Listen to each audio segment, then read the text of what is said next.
It's called Riot, 1996. This is going to be another Karate Man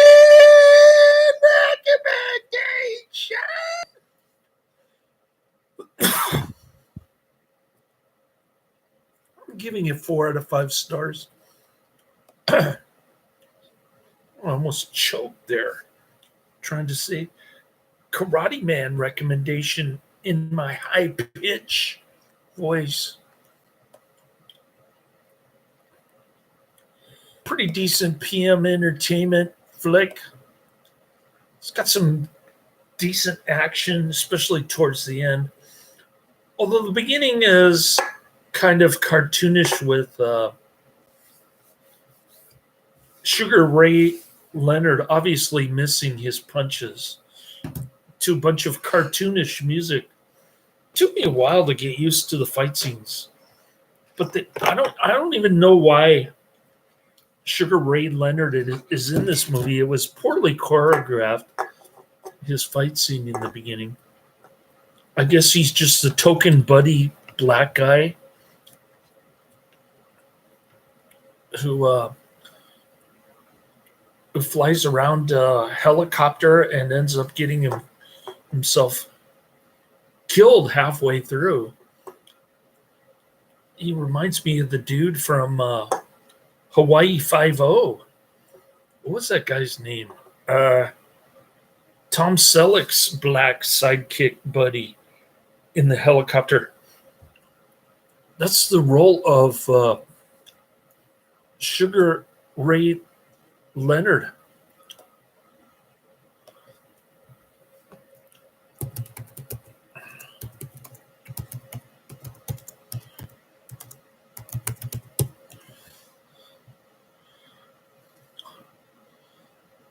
I remember Sugar Ray Leonard was on HBO quite a bit back in the 80s. He was fighting against Roberto Duran, Kevin Howard, Donnie Lalonde, Tommy Hearns. That was the big fight that everybody was talking about. Sugar Ray Leonard versus Tommy Hearns. My black friend, Imani Hodges, his mother had HBO, and she was determined to watch that fight. Boy, they were heavy into the Sugar Ray Leonard HBO fights. All right. So here we go. Riot 1996, rated R, an hour 34 minutes. Perfect. Sorry, I've been slow with the movie reviews. Also, I had Ministry of Fear left over from my Netflix queue. And when I looked it up, I couldn't find it anywhere on YouTube, Tubi, or Amazon Prime, which are my 3 main streaming services as of late. Tubi was a great find. Thank you, Adrian, for turning me on to Tubi. They've got a lot of movies that are obscure and or less than 3 out of 10 stars on IMDb. So that kind of stuff is right up my alley. I have it towards the bottom of my queue. You'll have to be patient with me to see Trump versus the Illuminati, for instance, or Cocaine Crabs from Outer Space. But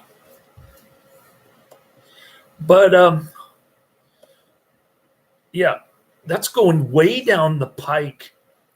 I'll go down my list in a minute. But basically, I couldn't watch Ministry of Fear. And then when I started watching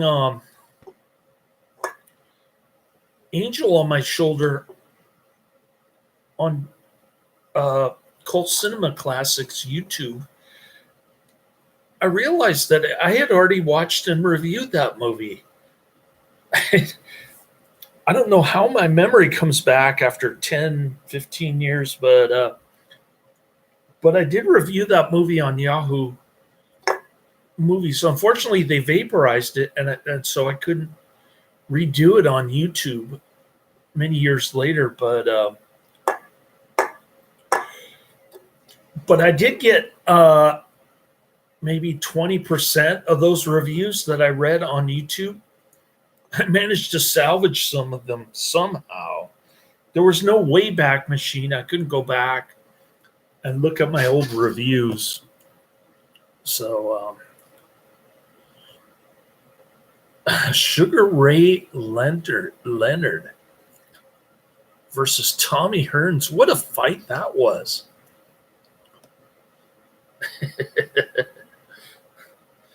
Good stuff. Okay. This one gets an okay 5.4 out of 10, 610 ratings. I'm rating it higher. I'm giving it an 8 out of 10. I thought it had decent action. It's a PM entertainment film after all.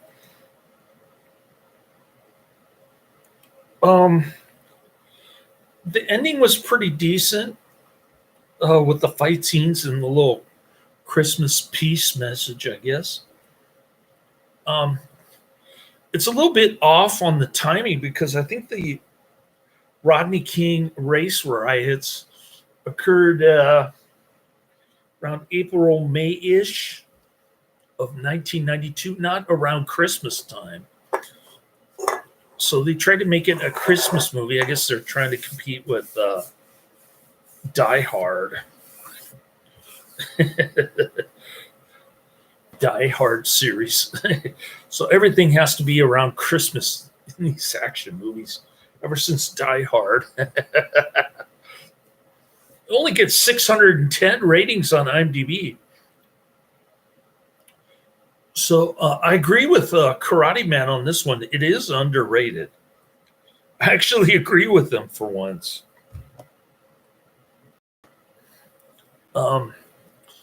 610 ratings is pretty low for an action movie, but it does have the great Charles Napier just kind of ordering Sugar Ray Leonard around.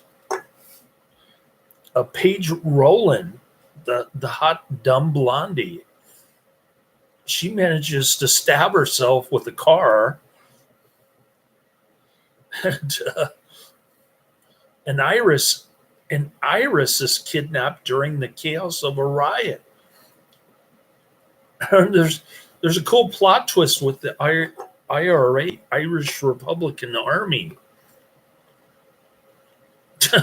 What is the Irish Republican Army doing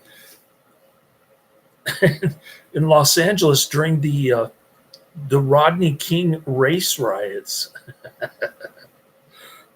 Well, you have to watch it to find out.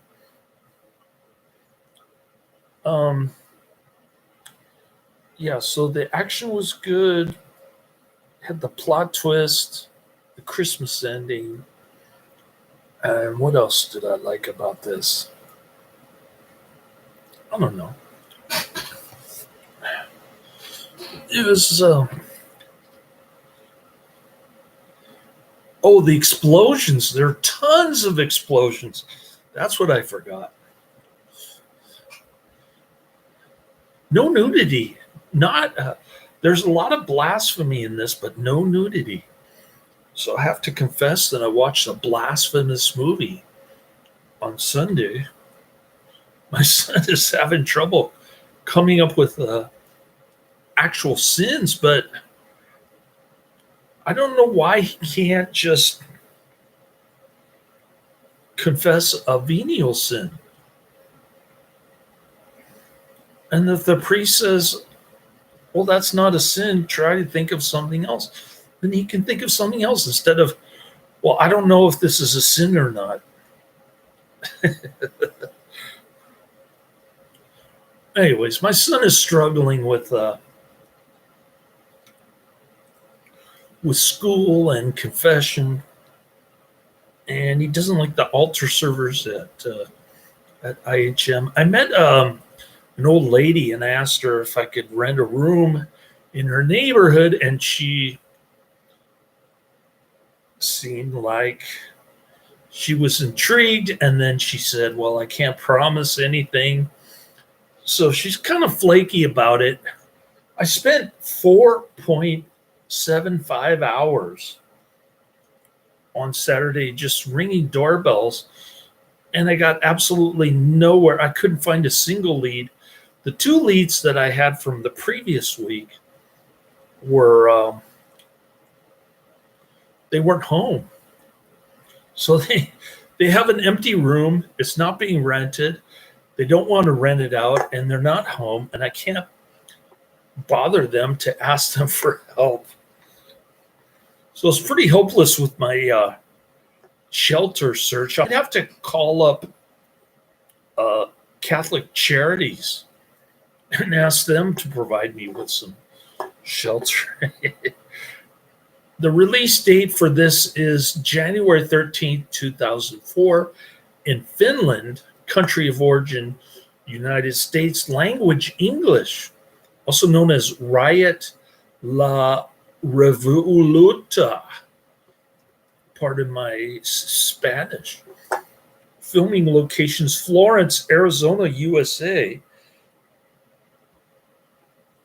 The production company is PM Entertainment Group, although Gary Daniels is listed as an executive producer. A runtime 1 hour 34 minutes. It's in color, sound mix, stereo, and aspect ratio of 1.85 to 1. So Gary Daniels is in South Central LA during the Rodney King riots. His girlfriend, who gets kidnapped, just happens to be his boss's daughter. And they want a ransom for the girl. And there's a complicated plot twist that I don't want to go into because I want to save the surprises for you when you watch it.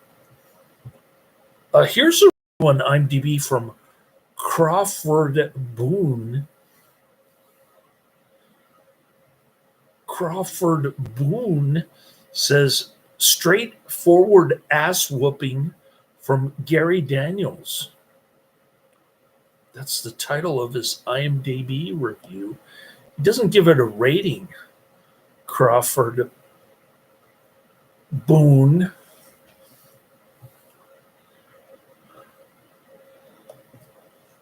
So this is a TV movie?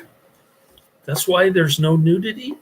This TV movie is one of many aimed towards the martial arts action market of the mid-90s, the type that goes straight to video and has clearly been done on a budget, but can nevertheless be reviewed critically. Riot sets out to do one thing: provide a platform for the butt-kicking skills of its star, Gary Daniels. Yeah, good thing they killed off Sugar Ray Leonard. I was getting tired of his fake cartoonish punches. He may not be Robert De Niro in the acting stakes, but within his own domain, that of a B-list actioner, he is king of all he surveys. Gary Daniels, the underrated martial arts action star. The plot: when his fiancée, the daughter of the city's, we don't know which, British ambassador, is kidnapped in an inner city, not riot zone on Christmas Eve, stateside stationed SAS man Shane Alcott has to come to the rescue by delivering the money to her ransomers. In doing so, he comes face to face with his past in the form of IRA terrorists I would imagine that fans of this kind of low budget action fest would not go far wrong with Riot. I do not count myself in their number, but sticking with this film for its 80 minutes was no chore, especially given some very competently made stunts, fight sequences, and chases. Yeah, talk about the ending there. These are especially good when they are taken seriously because at times the film can be quite powerful, specifically the scene where Sugar Ray Leonard's character falls from Shane Alcott's Daniel's grip and onto the pavement some 20 stories below. Seeing that sequence was a real surprise in what it took to be a mindless in what I took to be a mindless action fest. And it showed that even in simple or even plain silly movies, you can get great moments of film. Many of the scenes in the film have a nightmarish and excited feel as the viewer is taken into the heart of the riot zone with Alcott. The part was well done, but unfortunately, the rest of the film is a mixed bag. I'll agree with mixed bag. A lot of times these action movies will have tons of nudity, especially if it's a Lorenzo Lamas film. But no luck here.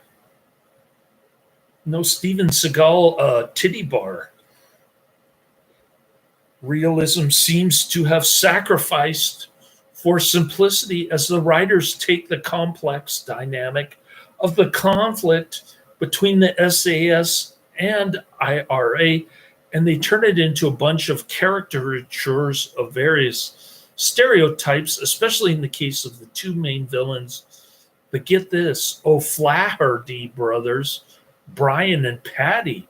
One of them even looks like Vernon Wells in Commando. You would not find a more cliched stereotype in an Irish theme bar. Same goes for the black gang members in the riot zone, who are built up as running things on a racial ideology. You got to listen to the early '90s gangsters calling the IRA terrorists Peckerwood. That was classic. Despite the very obvious multi-ethnic nature of the rioters. Although the fight scenes are well done, any pretense that the IRA are represented accurately must surely be dispensed with. The acting is generally good, with the exception of Paige Rowland, who should have been blacklisted for her attempts. The film at times feels like a cheap spoof. Hey, we like the dumb blonde in this one. How come she didn't get naked? But as I mentioned, it does not have its moments. And these are when Gary does what he does best, flex his muscles and dispatch armies of villains. So the ending scene, it has a lot of shooting bullets as opposed to doing high kick martial arts or doing cool stunts. A lot of it is just shooting bullets at people. So it's a good mix, a good balance, I think. It's a mixed bag. All the action is handled well, not surprisingly, as this is a specialist production by an experienced team. The climax is well done on a technical level, but it lacks the spectacle, which a few camera angles could have changed. Charles Napier, Sugar Ray Leonard, and Dex Elliott Sanders all put in good performances. I'm not sure about that. But in Napier's case, this is just for a cameo. Isn't it for Sugar Ray Leonard too? He died halfway through the movie.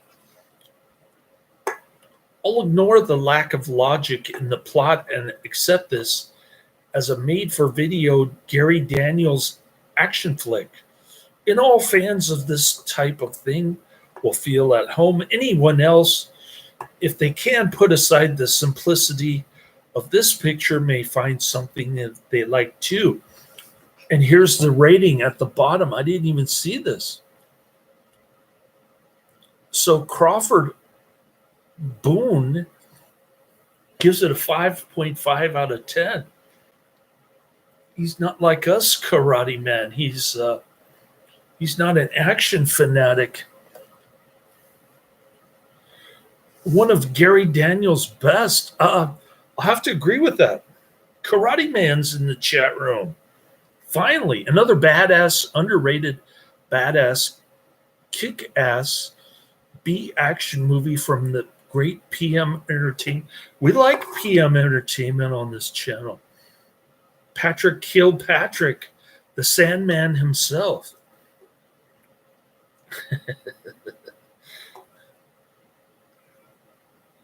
Rick Avery, one of the bad guys that laughs while attacking the girl, is a prolific stuntman. He replied to me on Instagram.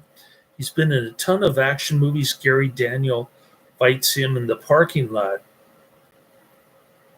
Okay, I'll look him up. Rick Avery. I don't even know who that is. But it's pretty decent PM Entertainment. If you like Karate Man movies, then you might get a kick out of this. I know I did. I thought it was pretty decent. 4 out of 5 stars we're giving it. Now let's go down my list. First up is Kenny, the true story of Monsignor Ken Leone from 2025. Second on the list is Dead Bang, 1989. And then third is They Made Me a Criminal, 1939. So those are the next three on my list. I'll look up Rick Avery to see if I could find him. Any other movies he's been in. And I'll update the description and the tags if I can find any that I've seen so far. Laters.